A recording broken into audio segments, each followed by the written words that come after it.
Hello, this is the RC Nerd, and in this video, I'm going to be working on this Traxxas Stampede that I purchased on Facebook for $120. This is basically just a Skully with a Monster Energy body on it, but this is perfect because I do plan to turn this into my new Skully. For electronics, this truck has the Castle Creations motor ESC combo, and a Red Cat racing radio, and a 2075 servo. The seller also threw in an extra HSP radio, which is just the same as Red Cat radio, and an extra 2075 servo, which is awesome because these servos don't always hold up very well on the Stampede.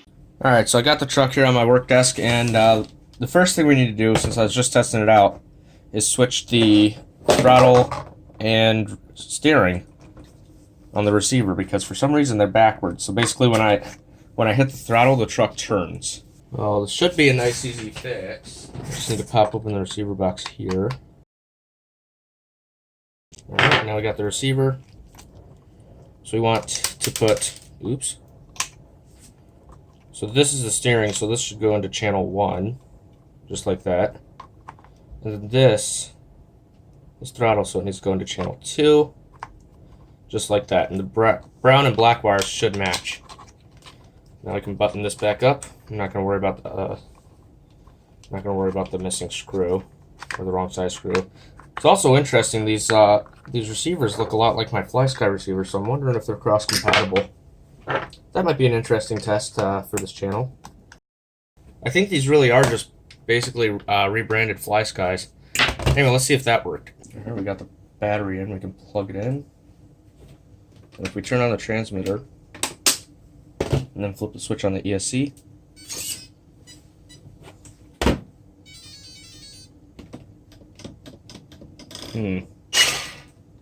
whoa!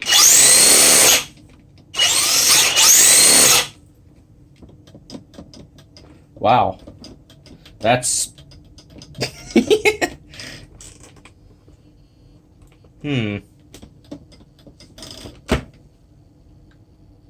What's going on with my steering? Is that all the way off? Yep. There we go, we got steering. So, to give you guys a better shot of what just happened, when I got this truck, this knob here is for the dual rate, and it's turned all the way to 0. And it was turned all the way to 0 when I got the truck. So if I turn the wheel right now, you can see it doesn't do anything. So what I just did there was I turned this knob all the way up to where it says 6. And now, as you can see, it steers. It's actually just a feature of the remote. So nothing wrong with the truck there, which is awesome. Alright, next up we center the steering servo, and then we should be able to go test drive this. Alright, to straighten out the servo, all you have to do is, that's a 2.5, you remove this screw on the servo saver, and you can pop the servo saver up. Then you need to go to your transmitter and make sure that your steering trim, in this case it's right here, make sure that's exactly at 0. Now you can straighten out your front wheels as straight as possible. And as soon as it's straight enough, go ahead and push your servo saver back into place and screw it down. And some people will tell you to turn off the truck. You probably should, because what happens is when you're screwing this down, you can be fighting the servo. Hear that whining? That's me fighting the servo. But personally, I haven't had too much trouble doing it that way, so I'm completely fine with that. Alright, so we got steering. We got throttle. Oh, that Castle system sounds so good. There's only one more thing that I absolutely have to do before anything else. And that last step is to install the battery tie down, which was not included with this, but luckily I do have an extra one because I do have a Traxxas Stampede of my own, but it's in pieces. So this is going to be used to rebuild that truck and turn it into Skully, because I think it'll be cool. Cool, and now we can go ahead and put it on the body and take this out for a quick test drive. I don't want to go too hard because this ESC is not mounted correctly. I might even put a quick piece of sticky tape on that real fast, actually. And now the noisy ESC is stuck down temporarily, and I can install the body, which actually he was nice enough to put these foam washers onto it, which is going to help protect the body, which is a really good thing because the holes on these bodies get completely torn up. And now we're ready for a quick test blast. Actually, I'm going to fix the screw because I happen to have a screwdriver nearby.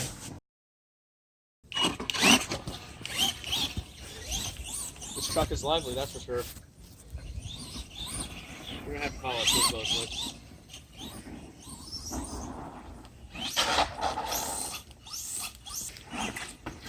This thing's a wheelie monster.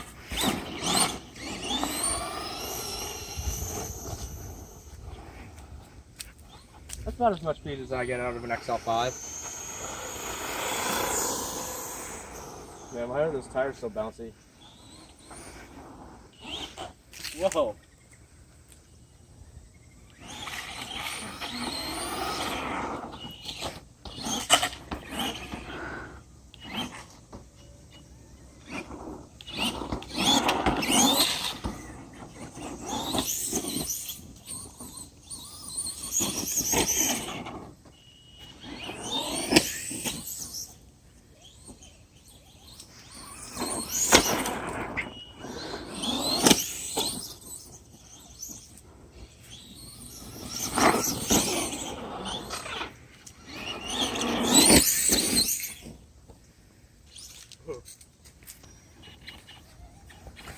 Well, this just started happening. Let's see if I can fix that real fast. Huh. Wasn't perfectly zeroed.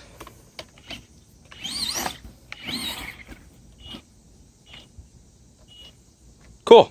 Well, easy fix again. This truck is so cool, guys.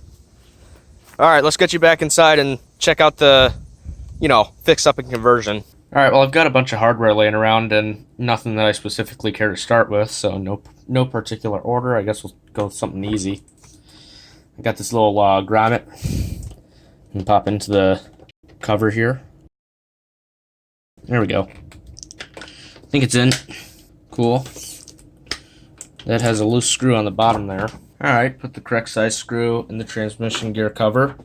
Next, I'm going to do this wheelie bar mount because there's only one screw holding it in right here, and it is the wrong type of screw. And it is bent, apparently.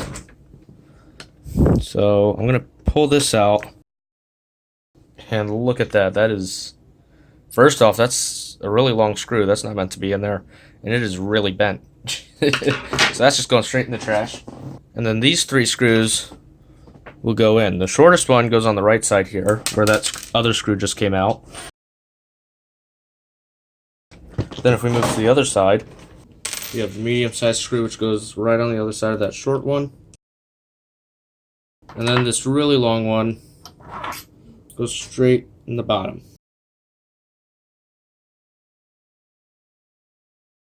Now moving on to the bottom of this transmission, there's two large countersunk screws that I'm missing here. And I've got plenty of those, so I'll put a couple of those in here. Next, I still have these green shock springs from my Skully, so I'm just going to go ahead and put these on the shocks.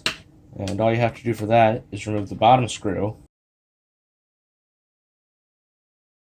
Pull that out. You can pull out the bottom of the shock. Should come through the arm. There we go. And you pull up the old spring, remove the bottom shock brace. Take off the old spring, put on the new one, and then reinstall. Slide the brace back into place, and put in the bottom screw.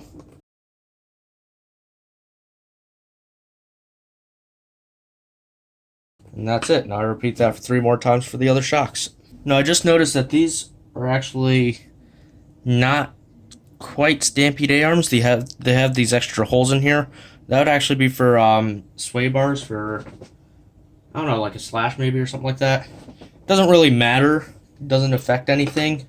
But I do want to raise the ride height of my truck a little bit. So I'm going to go ahead and move both of the rear shocks to the innermost position. I'm leaving the front shocks the way they are because the front feels great. I like the way the front handles. But I want this rear to be just a little bit taller. Well, now I'm done with the shocks, so I can move on to installing some screws for the top of the bumper. And I just so happen to have a couple. They're different lengths. And I also see that there's a bit of damage on the bulkhead on this side, so I'm going to go ahead and just put the longer screw into this bulkhead, and then the shorter one will be on the other side of the bulkhead. And the shorter one doesn't actually catch, so I'm going to have to go find another screw for that, but for now I'll go ahead and use this one on this side. Well, luckily my old Stampede chassis still has one, so I'm just going to take this one out and use it. Yep, that should be plenty long. Alright, I think I mentioned this earlier, but I do actually want this truck to be a Skully.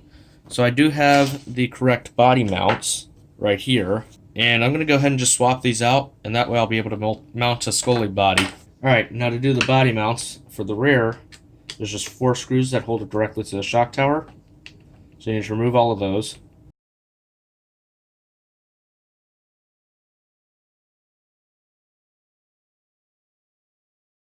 And now that those are out, you can take the replacement body mounts and screw them right back into the shock tower in the same position. These need to be set all the way to the highest point to fit the body properly. You can lower the body mounts, even the stock body mounts. You can just mount these lower if you want to lower the whole body. But these ones are adjustable anyway, so I don't really need to do that.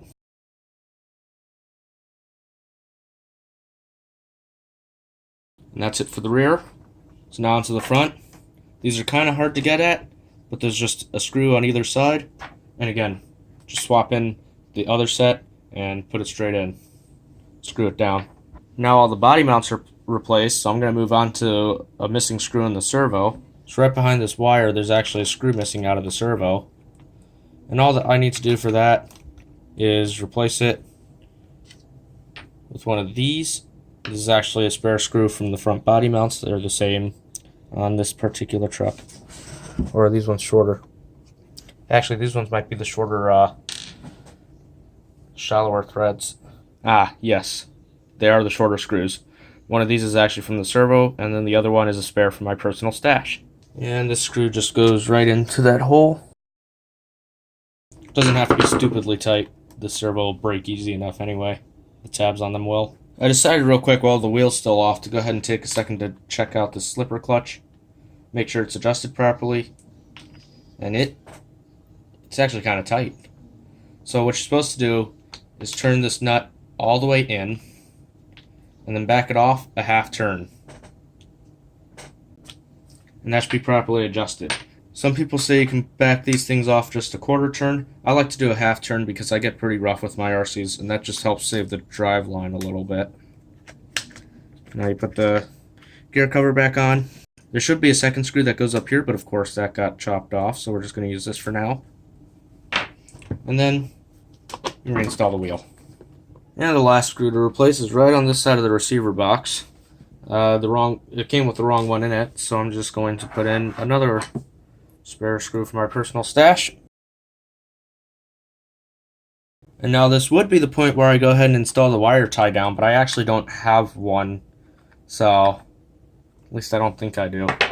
Yeah, I don't have one. I'm also missing the gasket that goes around the outside of the receiver box. So that just means I can't get it wet for now. Maybe I'll get a receiver box. Maybe I'll just waterproof the receiver itself. But I'm not going to worry about it right now. But that is the last of the screws for the moment. So we can go ahead and put on the Skully body and see how it looks. And this thing looks awesome. I mean, look at this thing. The body looks good. All the green plastic parts, the green shock springs, the green motor. It all just works together so well. I love this thing. Alright, and I found one more little last minute fix that I can squeeze into this video. So I noticed that earlier when I was driving my truck, I got maybe about 150 feet away, maybe, the radio would start to have a lot of delay. It was like it didn't have enough range, and this is why. So this is actually the receiver antenna. You can see that's all covered up, and then this is what it should look like. You're supposed to have the end of it exposed. If it's been cut, unfortunately, it's not going to be perfect. But there's a little trick to help out. You can actually strip this to 31 millimeters, as close as you can get to 31 millimeters, and that should restore most of the range. So I'm going to try that. And after a couple of attempts, the end of the wire has finally been stripped to 31 millimeters. Did end up getting cut a couple of times trying to do that. So probably is better to just either replace these receivers or solder on a new antenna. But I'm cheap, so if you don't have money, you can just do this. And it does work. I used it on my Traxxas Wrestler's receiver, and it lasted for years like that, just with a shortened antenna and the end of it being stripped to 31 millimeters. Well guys, that's it for this video. I really enjoyed putting this Stampede back together and turning it into my new Skully. If you guys enjoyed this, be sure to subscribe so that you don't miss more RC related content from this channel. I'll see you all next time. Bye.